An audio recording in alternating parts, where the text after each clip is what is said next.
Take a look at that. Now, that's not even all the pieces and everything like that because we've got pickups and all that kind of jazz. But as far as staying organized, a lot of people would have a total panic attack. They just put every single piece into a single tin without organizing. But this is a process of elimination. So if you ever want to set it up, think about it like this: you have 6 saddles, 6 retainer screws for the saddle position. These are all the exact same profile. If you put this head of screw next to this head, you'd notice they were slightly smaller. Okay, not too bad. But you'd also realize that there's only 4 reasons for that, and then this right here is the pickguard hole. So if you actually picked up the pickguard and counted the amount of screws, you could sit there and say, well, plus the screws for that, and then you would have your answer. The other thing is, some things are pretty obvious, which are, for example, these things. These are the pieces for the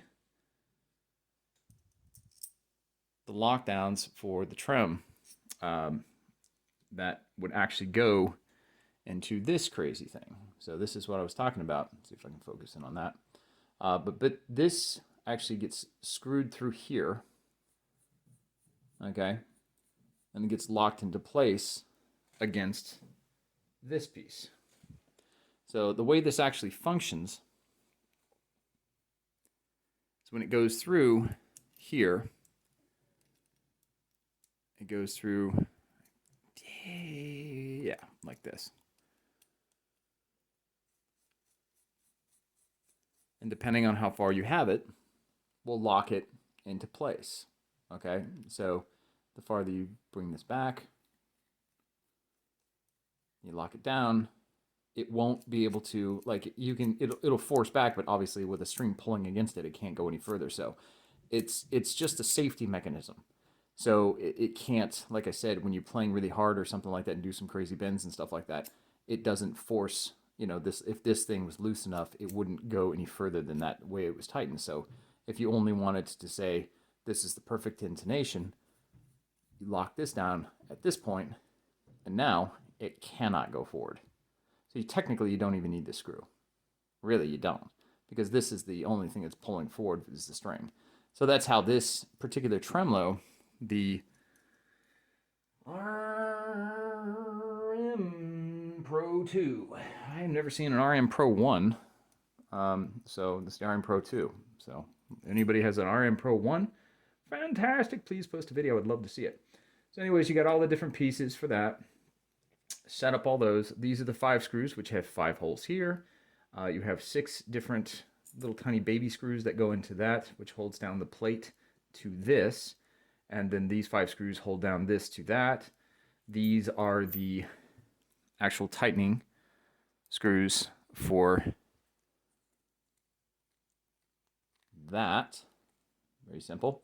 But which is interesting about this, which is really interesting, you feed the string through the bottom, just like you would a Strat. That's how you actually put that through this.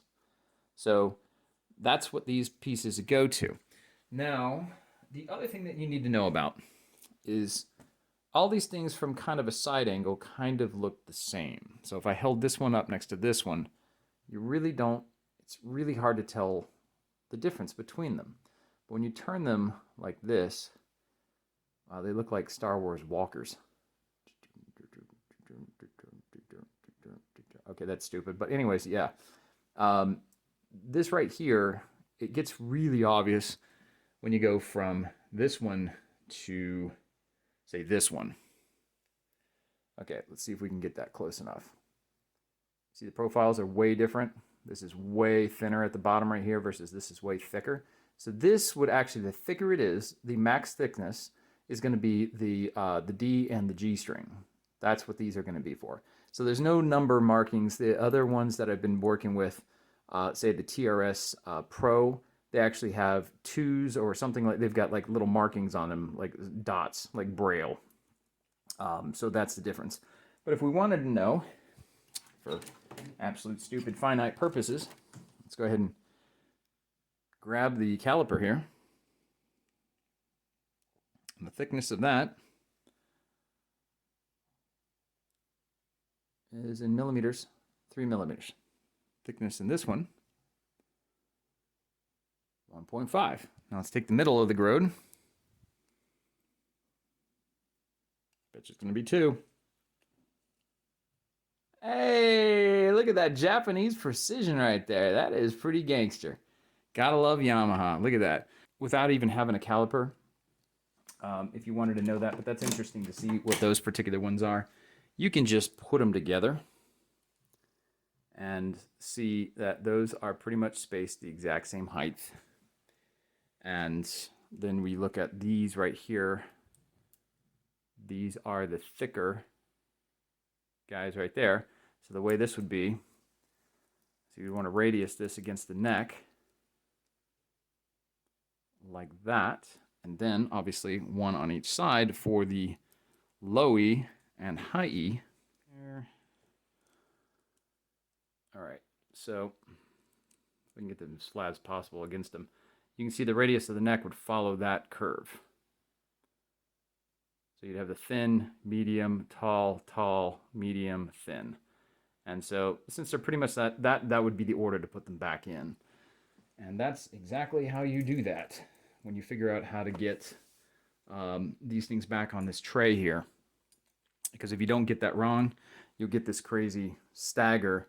And I've bought guitars that were super cheap because somebody took it apart, the tremolo, and did not know how to put it back together in the right order. And the guitar was staggered.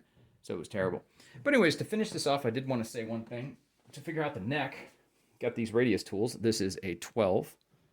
I don't know if you can see that. Yeah, it's 12. So we put it against this. That has no rock at all. That is a 12-inch radius fretboard. So there you have it. Pretty much all the RGZs, at least that one, which is the 621, 612 version, which I would believe that the 321s, all of the necks are almost universal. I would be very shocked to see if any of these RGZs, RGXs, and YGs from this particular 90s era was anything but a 12-inch radius. That's it. That's pretty much it. 4 big screws for these guys. You don't have to get these things confused, even though they are very similar. You've got like which one would be used for the neck. Well, if you use this one, you'd pierce through the neck and the fingerboard, so it'd be bad. You've got 4 of those, 4 holes for that. 2 of these, which are going to go for these spring things that gets locked into the back of the body. You've got these screws, these washers. I don't know. It's pretty basic to me. I've done this too many times, but I can definitely understand if you've never done a guitar restore and pulled these things apart, it can be a little bit frustrating because you don't know where all this stuff goes back. But you know what? Take apart shit. You know, get into it, have fun, learn, you know, lose screws, get frustrated. You'll learn not to lose screws, but get yourself one of the greatest things in the world, which I lost and had a panic attack, is this. It's an old vapor tin. You can see this. I used to vape, you know, it's like this is what it used to come on. But this right here is just a little tin that I can fill with all sorts of, like cleaning products and whatever, and shake it up and clean all these things, and that's what I did. And this is where every time I do a project, I put these things in here, and that's how I store all the parts. All this stuff stays in there and stays cleaned while I do all the procedures. So hope this helped. Like I said, like and subscribe.